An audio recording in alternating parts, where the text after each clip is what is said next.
Jadi dengan persaingan itu kita akan berpikir, oh kalau saya kalah sama dia, saya akan semakin hancur. Bisa saja kita seperti Jepang gitu, walaupun Ya, memang di desa kita ada perpustakaan desa, tapi sepertinya mati suri ya. Berarti ini jadi PR buat Baja Aman. oh iya, PR Baja Aman. PR Baja Aman selanjutnya adalah setelah podcast adalah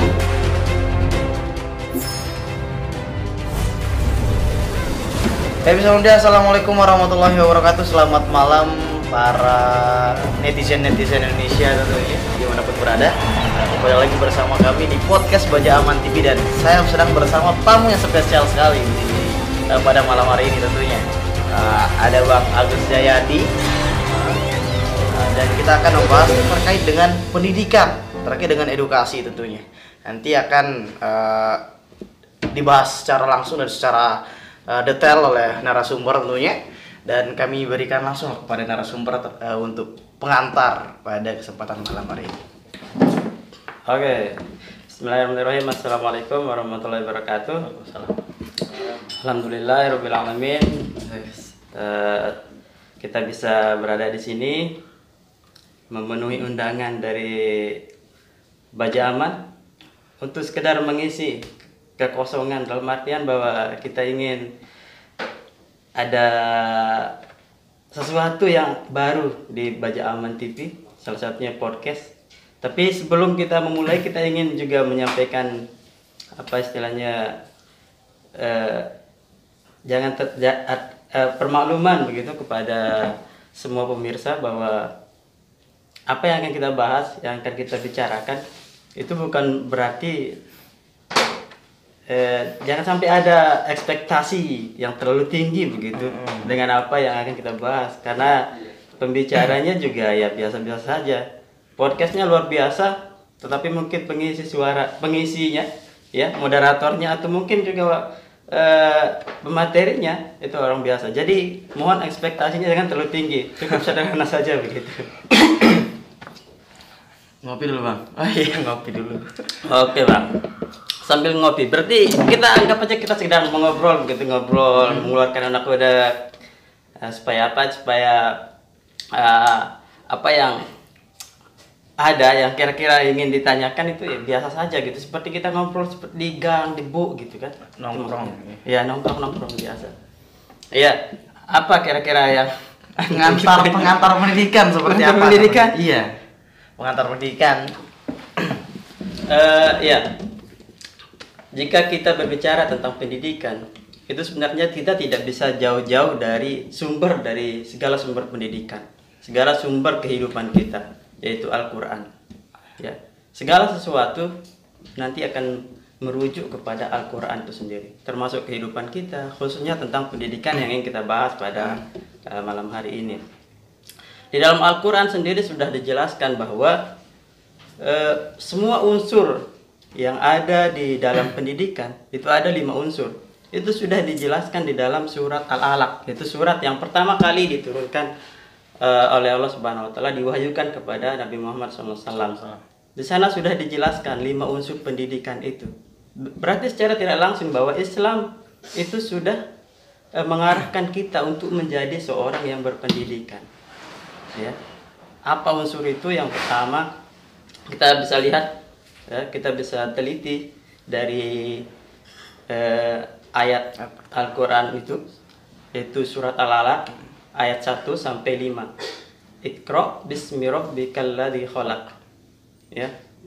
Khalaqal insana min 'alaq, iqra wa rabbukal akram alladzi 'allama bil qalam.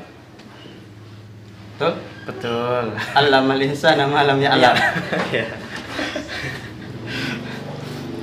Jadi di sana ada 5 unsur dalam pendidikan itu, Bang Adi. Ya. Yaitu pertama unsur ideologi. Berarti pendidikan itu harus ada visi misinya. Visi misi pendidikan itu adalah bagaimana mencerdaskan peserta didik dan menciptakan peserta didik yang beriman dan bertakwa kepada Allah Subhanahu wa taala. Itu unsur yang pertama. Unsur yang kedua yaitu harus ada pembelajarnya, peserta didiknya, siswa, mahasiswa itu adalah peserta didik, harus ada itu. Unsur yang ketiga itu gurunya, pendidiknya, ya. pendidiknya bisa berupa guru, ustaz, dosen, profesor, itu pendidik. Unsur ketiga. Unsur yang keempat yaitu kurikulumnya. Harus ada kurikulum batasan-batasan. Misalnya kurikulum SD harus berbeda dengan kurikulum SMP. Begitu pula kurikulum SMP berbeda dengan kurikulum SMA begitu. Harus ada batasan-batasannya. Ya, karena harus disesuaikan juga dengan tingkat umur, kemampuan, itu semua. Itu fungsi kurikulum. Halnya yang terakhir itu teknologi pendidikan.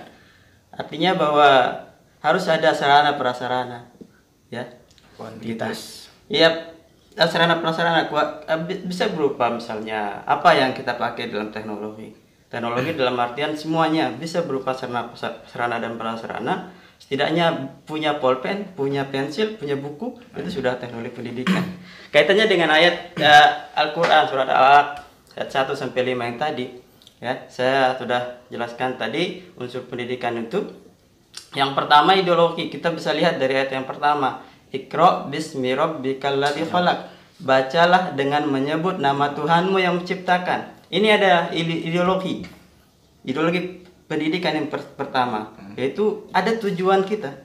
Tujuan kita memberikan pendidikan, pembelajaran kepada siswa supaya siswa itu bisa menjadi orang yang bertakwa, beriman dan cerdas. Ya, itu visi misi pendidikan, visi pendidikan begitu. Yang kedua, dari lanjutan ayat ini, khalaqal insana min 'alaq, untuk menciptakan yang telah menciptakan manusia dari segumpal darah. Ini kembali mengacu kepada unsur pendidikan yang kedua, yaitu peserta didik, ya, pembelajar, siswa, mahasiswa, itu di ayat yang kedua ini, unsur kedua dalam pendidikan. Selanjutnya, Iqra bismi rabbikal ladzi khalaq, khalaqal insana min 'alaq, Iqra wa rabbukal akram. Bacalah dan Tuhanmu muliakanlah. Ini mengacu kepada unsur pendidikan yang ketiga, yaitu guru, pendidik, dosen, profesor, ustaz. Ini mengacu ke sana. Dalam hal kaitannya dengan ayat ini, yaitu Allah sendiri sebagai pendidik, sebagai guru, sebagai dalam artian yang maha mengetahui. Ya, ini unsur yang ketiga. Ya, unsur yang keempat, ya. Khalaqal insana min 'alaq. Iqra wa rabbukal akram alladzi 'allama bil qalam. Yaitu yang telah mengajarkan manusia dengan perantaraan kolam. Kolam itulah pena. Ini mengacu kepada unsur pendidikan yang keempat, yaitu teknologi pendidikan, sarana dan prasarana yang ada dalam pendidikan. Kita kalau melihat sarana dan prasarana yang ada saat ini sangat begitu modern, canggih. Ada komputer, ada HP, ya kan? Ada gadget, ada proyektor dan segala macam. Ini juga salah satunya podcast ini salah satu media pendidikan. Ya. Media pendidikan itu begitu banyak macamnya, dan ini mengacu kepada teknologi pendidikan itu sendiri. Itu unsur yang keempat ada dalam ayat ini kan.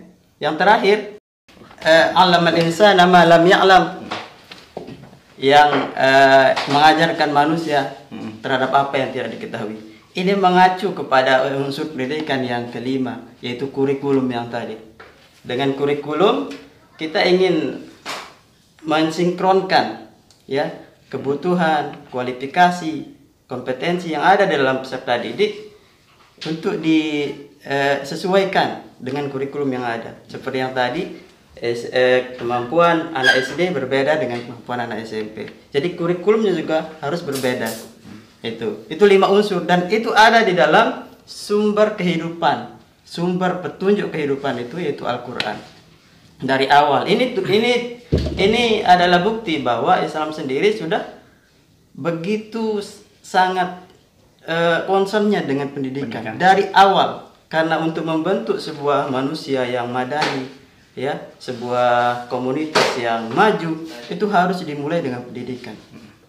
Kita bisa berkaca dari pengalaman negara Jepang misalnya. Negara Jepang itu negara yang hancur-hancurnya dikarenakan bom Hiroshima dan Nagasaki. Nagasaki. Tetapi bisa menjadi negara yang bangkit, maju, salah satu negara termaju di dunia dikarenakan setelah bom Hiroshima dan Nagasaki itu Jepang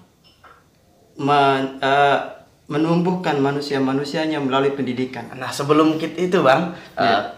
mungkin para netizen kita ingin tahu apa sebenarnya yang dimajukan oleh Jepang tersebut, dan nantikan setelah iklan berikut.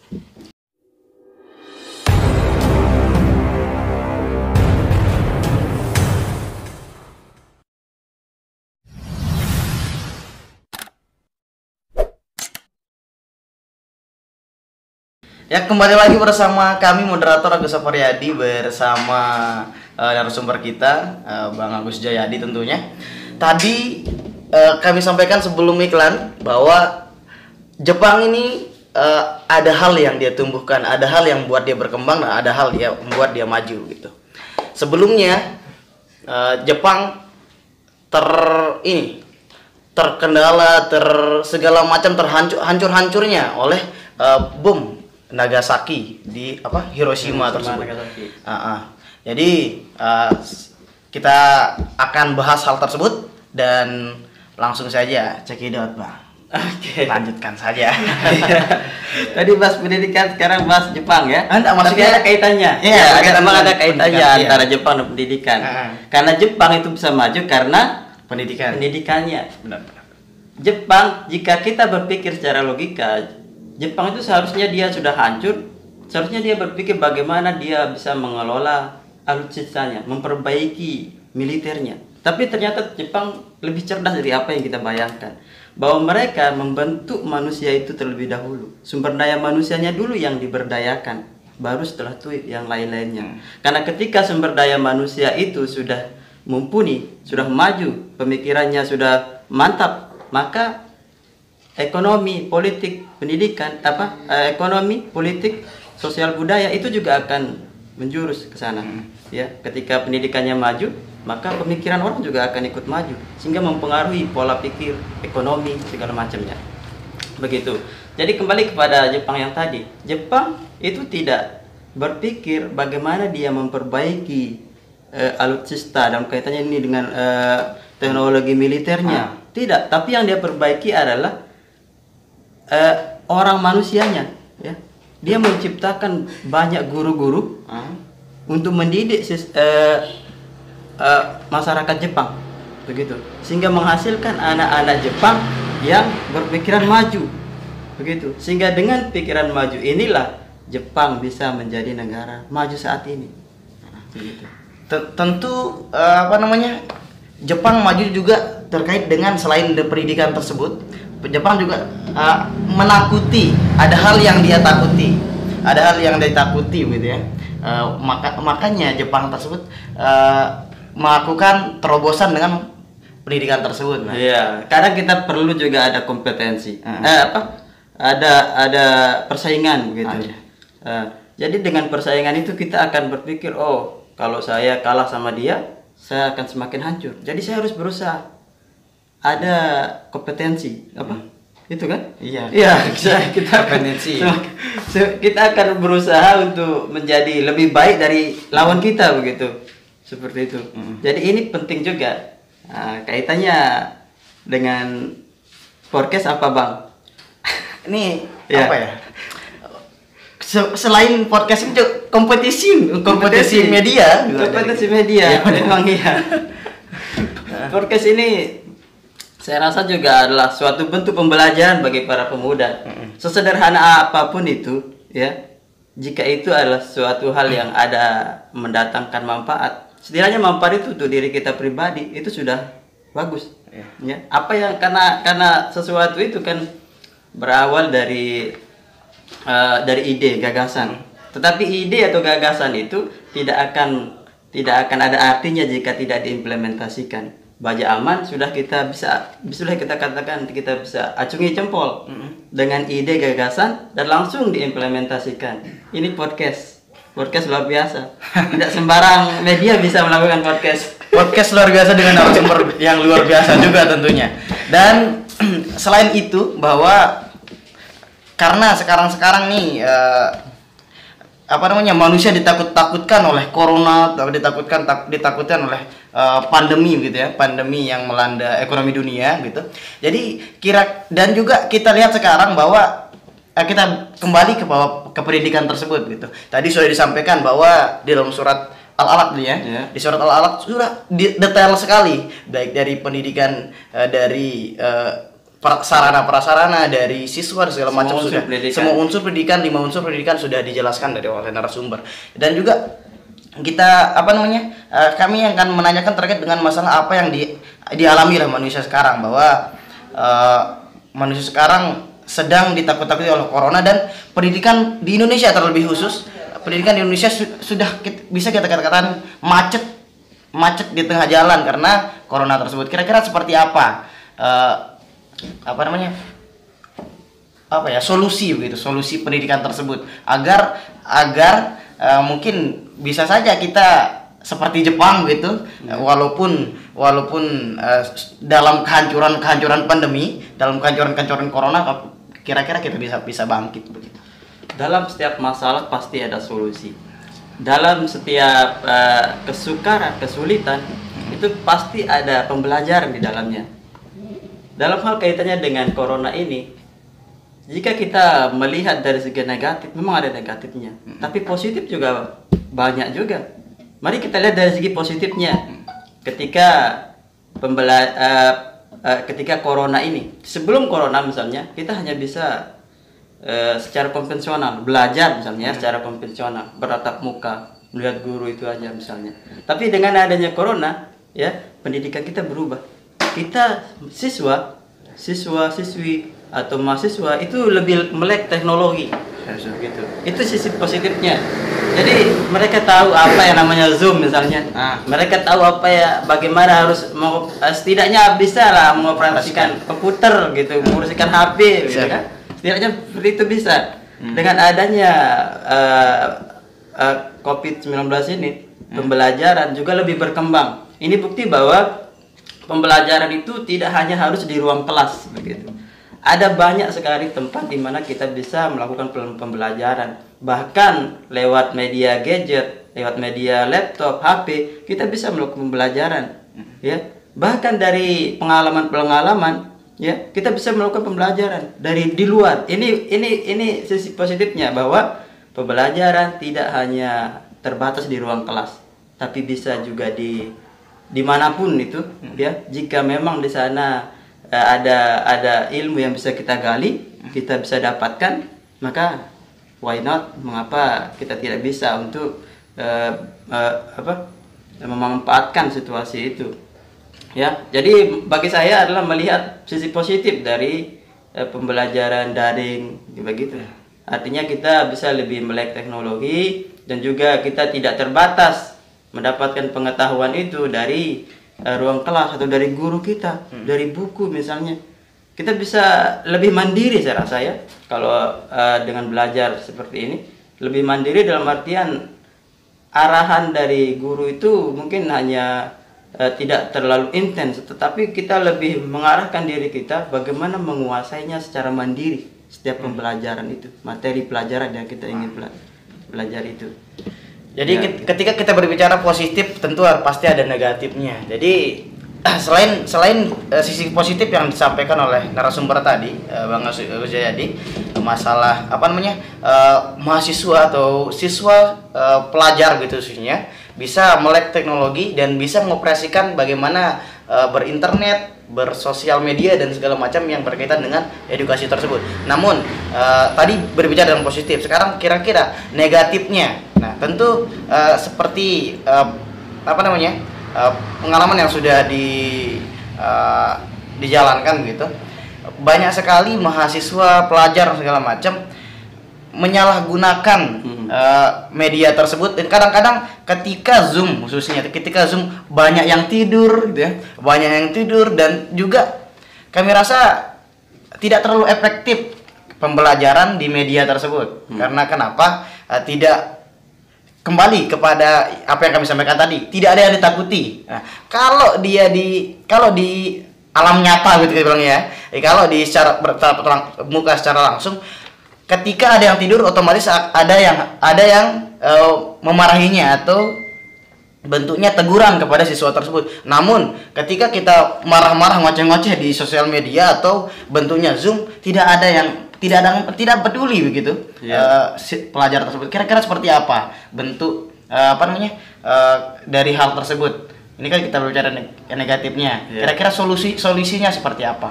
Inilah fungsinya kesadaran dari setiap orang, kesadaran pendidikan. Saya rasa dimanapun itu pasti ada tantangan, ya. Bahkan di ruang kelas pun jika kita menelisik lebih dalam lagi, ya sekalipun misalnya guru ya menjelaskan, tetap saja kadang ada anak yang tidur begitu. Ya, ini bukti bahwa tidak bisa kita mengatakan 100% bahwa pendidikan daring itu gagal begitu. Memang ini bukti artinya bahwa harus ada kesadaran dari kedua belah pihak, baik itu dari peserta didik maupun pendidik, itu harus ada kesadaran. Sehingga dengan adanya kesadaran itu akan muncul keinginan pribadi. Makanya saya bilang tadi kita diajarkan untuk lebih mandiri dalam kaitannya dengan pendidikan ini. Lebih mandiri artinya bahwa mungkin 50-50 antara pembelajaran yang disampaikan oleh guru dengan pembelajaran yang kita cari sendiri. Ya. Ini jika kita bisa manfaatkan situasi ini, justru ini akan sangat menguntungkan bagi kita. Ya. Karena sebenarnya semua kita itu belajar, guru maupun pendidik itu sedang belajar. Guru belajar, ya, belajar bagaimana cara dia untuk menjelaskan, bagaimana dia belajar bagaimana memberikan materi sesuai dengan kurikulumnya, atau dia belajar bagaimana menjadi guru yang baik misalnya. Itu semua belajar kan? Semua kita sedang belajar. Justru di sini juga guru juga sedang belajar, sama seperti peserta didik yang tadi. Dia belajar, bisa belajar lebih luas lagi mengenai gadget kan, atau mengenai Zoom semuanya. Guru yang awalnya dia tidak tahu tentang itu, tidak melek teknologi, dengan adanya ini dia juga bisa melek teknologi. Dia tahu kondisi sebagaimana juga murid yang tadi. Jadi sama-sama belajar kan? Ini adalah suatu hal yang baru. Justru suatu hal yang baru kita jangan jadikan sebagai tantangan, tetapi kita jangan jadikan sebagai halangan, tapi jadikan sebagai tantangan yang memacu semangat kita, begitu. Oh ya. Jadi yang terpenting adalah kesadaran. Yang terpenting adalah kesadaran. Setiap apapun yang kita lakukan adalah kesadaran, gitu ya. Jadi sama halnya juga dengan kami bicara dengan perguruan tinggi begitu. Sebenarnya perguruan tinggi di Indonesia sama-sama saja. Yang membedakan pertama hanya prasarana saja. Prasarana. Kalau kita bilang kalau media atau bentuknya elektronik itu mungkin sama-sama saja gitu. Tapi prasarana yang berbentuk lain itu mungkin lebih banyak gitu ya. Lebih banyak kurangnya yang swasta lebih macam. Dan juga yang paling penting adalah kesadaran mahasiswa tersebut. Itu yang paling penting. Dan itu juga menjadi PR gitu. Kembali kita mengatakan PR. Itu setiap mahasiswa sebenarnya mampu, namun kesadaran dirinya saja yang kurang gitu. Jadi kita membahas masalah sistem ya. Kita masalah sistem pendidikan. Terlebih-lebih sistem pendidikan Indonesia, apalagi pada saat masa pandemi sekarang ini. Tadi juga kita bicara masalah pandemi, bahwa ketika ada suatu hal yang baru, jangan kita jadikan sebagai halangan. Jangan kita jadikan sebagai tantangan. Jadi kira-kira tadi kita berbicara masalah pendidikan di masa pandemi, khususnya terlebih-lebih di Indonesia. Namun kita tidak berbicara masalah sistem. Kalau kita berbicara masalah sistem, kira-kira seperti apa sistem pendidikan Indonesia tersebut? Sistem pendidikan di Indonesia itu, jika kita menoleh ke belakang begitu, sistem pendidikannya itu tergantung menteri. Sebelum itu. Iya. Oh iya, sebelum itu karena ini bentuknya pertanyaan dari saya, kita tunggu di iklan berikut tentunya. Silakan, check it out.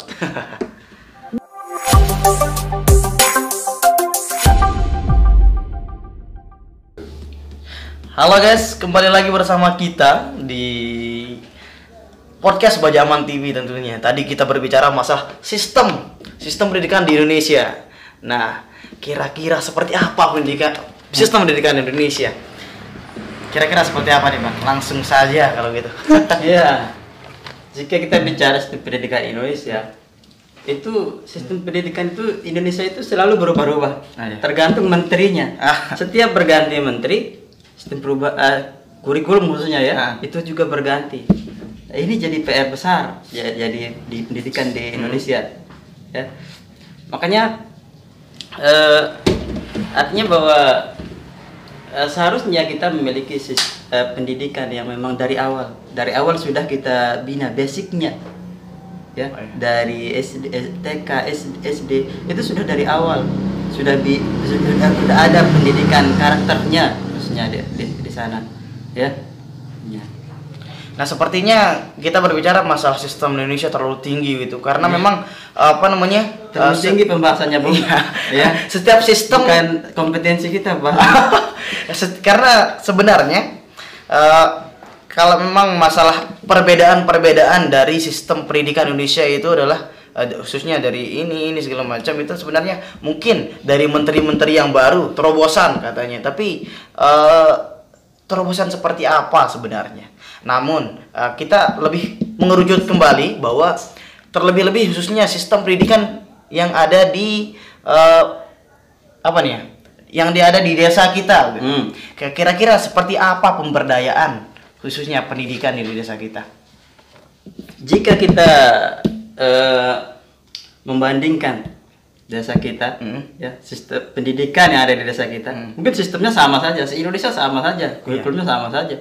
Tapi kualitas, jika kita bicara kualitas ya, kita bisa berbangga dengan banyaknya lembaga pendidikan yang ada di desa kita. Benar. Tentu ini juga akan seperti yang tadi, ada kompetensi, bukan persaingan. Oh ya. Ya, ada persaingan antara setiap lembaga. Ini tentu akan ada positifnya juga, yaitu bagaimana setiap lembaga memajukan lembaganya sehingga lebih baik dari lembaga yang lain, gitu. Nah, dan jika kita melihat bahwa kualitas yang ada lembaga pendidikan di sini lumayan, saya rasa sudah tarafnya nasional, gitu ya. Jadi kita tidak terlalu khawatir untuk itu. Nah, untuk yang di desa kita, gitu. Karena para netizen yang belum tahu gitu, yang khususnya di Anjani, bahwa di Anjani punya banyak sekali lembaga atau yayasan pendidikan terlebih khusus maksudnya yayasan pendidikan Pondok Pesantren Syahzadin dan Toloton Anjani tentunya di Anjani, dan ada yayasan pendidikan Nurul Anwar namanya di ini Anjani juga, Sulul Muqtadi juga, dan banyak sekali lainnya. Nurul Anwar.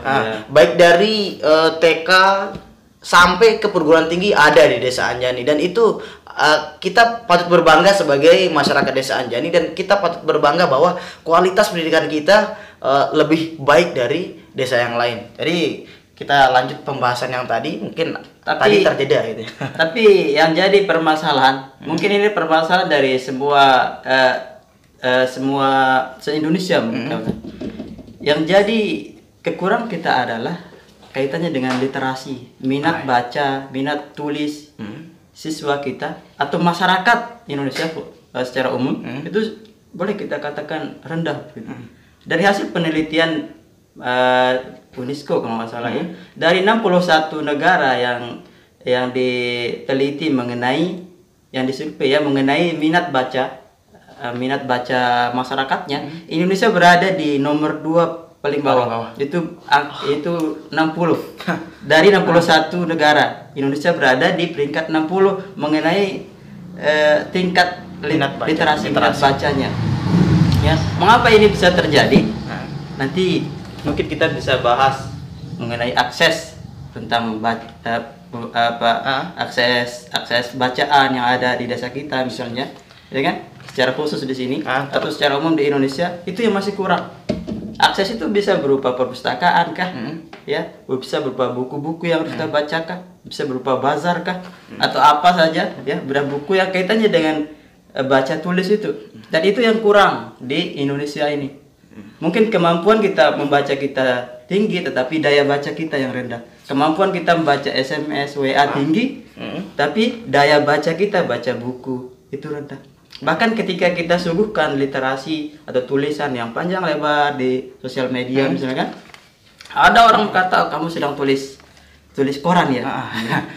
Atau mereka skip gitu, tidak mau. Kita lebih mementingkan visual daripada bacanya. Lebih senang melihat video daripada melihat tulisan-tulisan gitu. Ya. Nah, ini yang menjadi permasalahan di negara kita secara umum ya. Literasi, tingkat baca dari masyarakat kita yang cukup rendah begitu. Nah, sebenarnya itu terlebih khusus sebenarnya PR dari pemerintah desa sebenarnya. Bahwa selain kita berbicara masalah literasi, perpustakaan di desa itu apa ya? Sebenarnya itu perlu khususnya pemuda-pemuda dusun mungkin solusinya lah bekerja sama dengan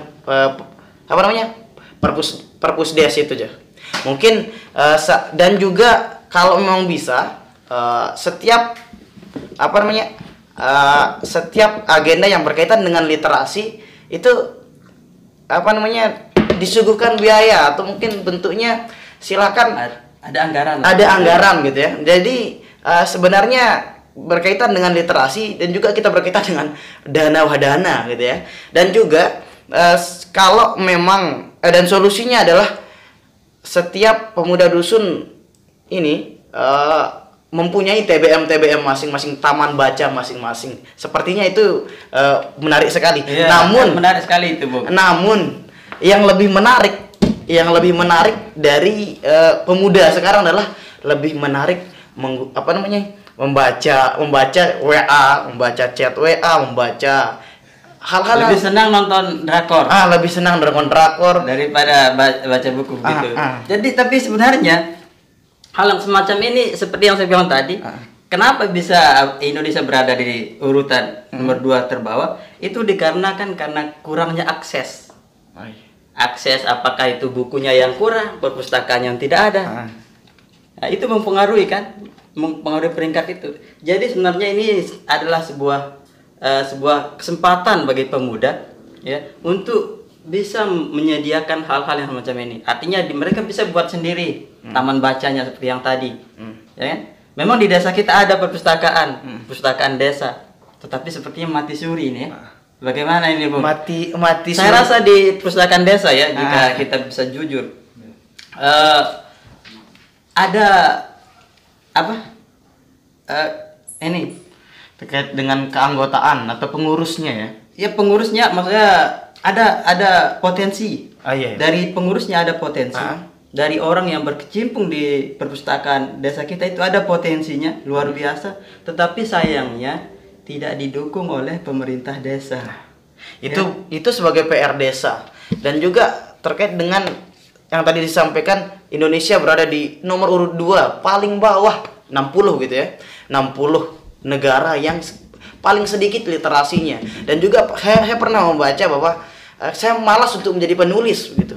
Karena kenapa? Orang Indonesia itu malas untuk membaca gitu. Malas untuk membaca, dan juga ketika saya menjadi penulis tidak ada yang saya hasilkan. Karena kenapa?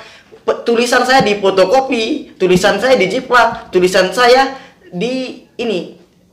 dimuat sebagai PDF dan disebarkan secara gratis. Jadi selain dari pembaca juga penulis Indonesia juga kurang, dan juga penulis Indonesia malas menggunakan menulis hal tersebut karena berkaitan dengan apa yang kami sampaikan tadi terkait masalah penjiplakan ilegal dan segala macam begitu ya. Itu berkaitan dengan literasi. Seperti apa yang kami sampaikan tadi, mungkin solusinya adalah setiap pemuda dusun membuat TBM. Karena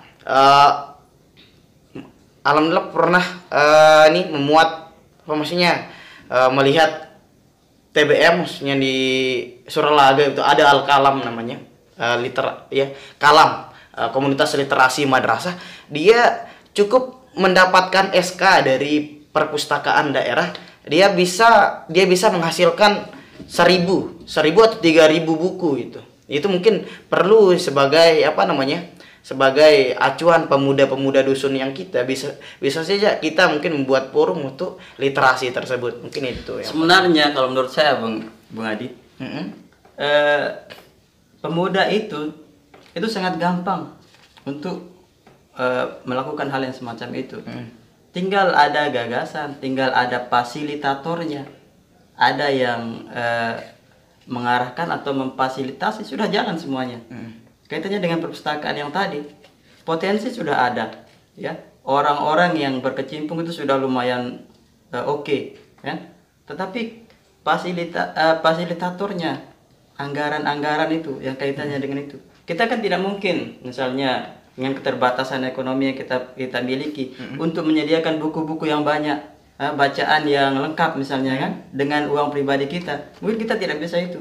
Tapi ini bisa dilakukan oleh pemerintah kita, ya, dengan sinergi yang ada antara pemuda yang menyediakan ini dengan fasilitatornya, bisa berupa pemerintah desa, ya, kecamatan, kabupaten, khususnya di desa kita.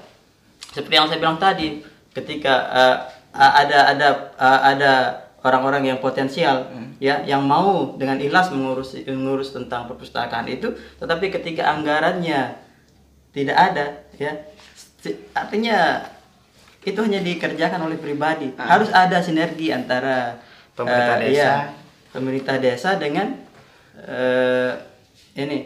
pengurus perpustakaan itu, sehingga jalan. Saya rasa jika ini bisa berjalan, desa kita tidak hanya berkecimpung mengenai masalah administrasi saja, begitu, tapi bisa keluar.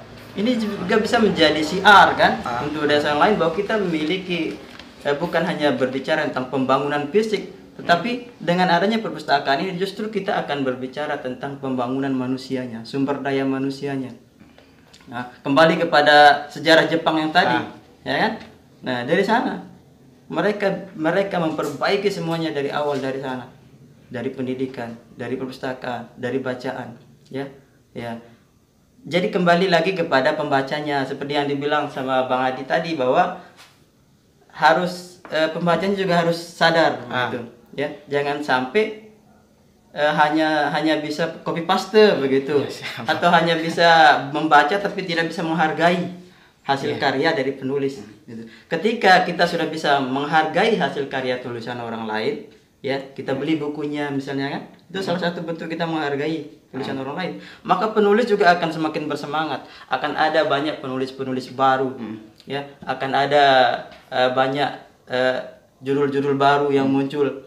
Nah, ini juga akan membuka wawasan kita kan. Nah, begitu. Jadi harus ada kesadaran dari pembaca, dan juga sehingga bisa mempengaruhi segalanya, begitu. Karena yang paling penting adalah kesadaran diri, gitu. Itu yang paling penting. Setiap apa yang kita bahas adalah yang terpenting adalah kesadaran diri. Iya, kesadaran diri kita sebagai pembaca, dan kesadaran mungkin juga perlu inovasi baru dari TBM atau inovasi baru dari perpustakaan itu. Sebenarnya jadi penarik minat juga. Karena seperti apa yang kami baca, bahwa membaca itu bukan membuat Anda pintar, namun membuat Anda tidak dibodohi oleh orang lain. Itu membaca, ya. Membaca tidak membuat Anda pintar, namun mampu membuat Anda tidak dibodohi oleh orang lain, gitu. Itu membaca. Karena kembali kepada yang tadi, kesadaran diri teman-teman, ya. Silakan rajin-rajin membaca, karena kalau kita membaca apa nih, berarti ini jadi PR buat Baja Aman. Oh iya, PR Baja Aman. PR Baja Aman selanjutnya adalah setelah podcast adalah literasi buat taman baca. Apakah ide ini akan terrealisasi? Nah, kita tunggu setelah tunggu sampai berikut ini. Ini saya moderator, Bang. Ya.